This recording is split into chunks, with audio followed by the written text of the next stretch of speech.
Good afternoon. How are you all doing so far?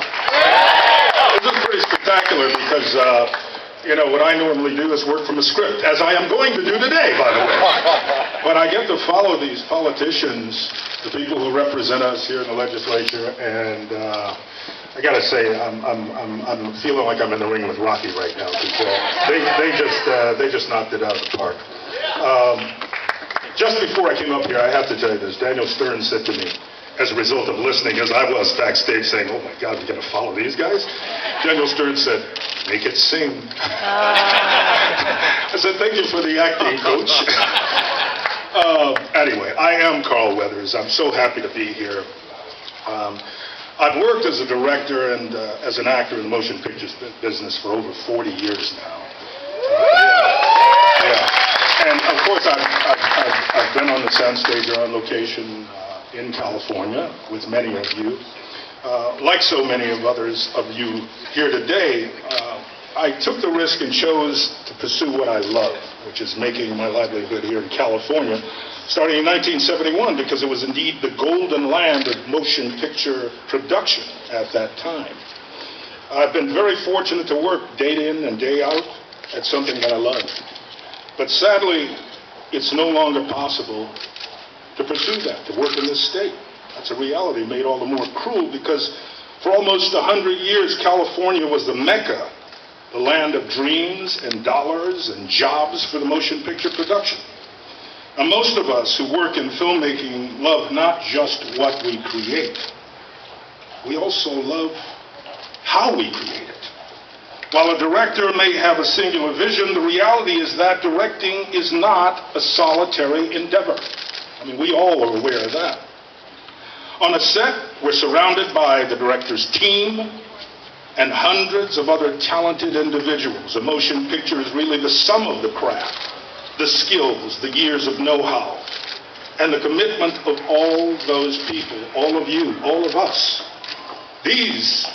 You are the folks who are the glue that hold together that magical glitter you see on the screen. Yeah. We have so many people, the so-called below-the-line people who are out here today supporting this, and this is really for us, but specifically pointed toward keeping those jobs that you do here in California.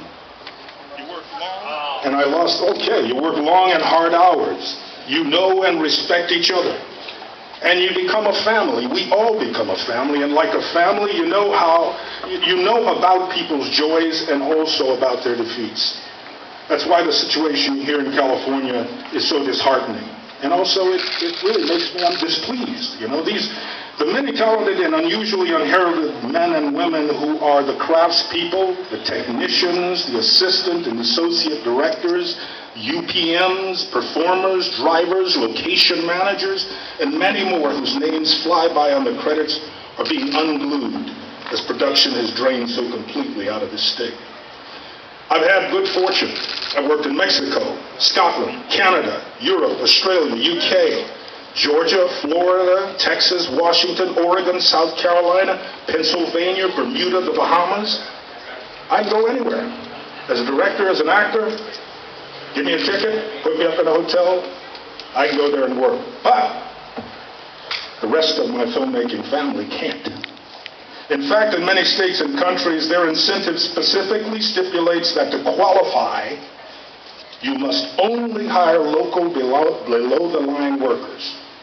Now, if you think about that, when that movie goes to another state in this country or goes out of country, there's an incentive. All they have to do is hire below-the-line workers. So we're out of jobs. Doesn't sound real good. Of course, these places don't have the people with the necessary caliber of experience and skill. So often, California-based crew members find themselves sent outside California to literally train folks to take away the jobs. Right. Makes no sense. More and more, they face three options.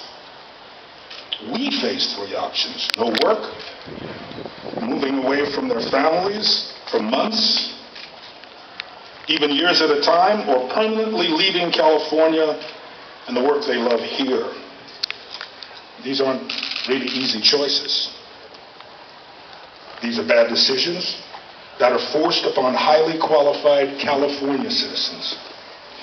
AB 1839 rights this situation, putting the interests of below-the-line men and women in our industry first. AB 1839 is grounded in real job creation, and I heard it repeated before, so can we say it again? Real job creation. 1839 is real job creation. And most of all, AB 1839 will bring back larger productions, film and television, that are now totally absent from the California landscape. I want to thank our authors, Assemblyman Gatto and Bocanegra, for their belief in this from the very beginning. Let's give them a round of applause. And their die-hard commitment that got us this far. We got a little bit further to go, though, so we can't give up yet. Also, we want to thank Pro Tem Steinberg and Senator soon-to-be Pro Tem De Leon for their vision of the future.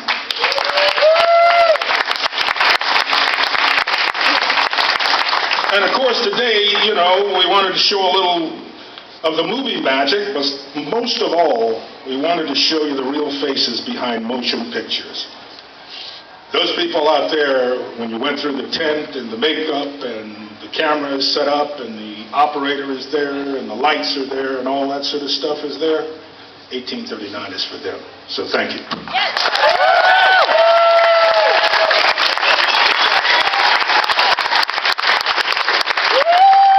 Thank you, Carl. All right, I'd like to now next invite to the stage some Assembly members whose support is critical to the passage of AB 1839.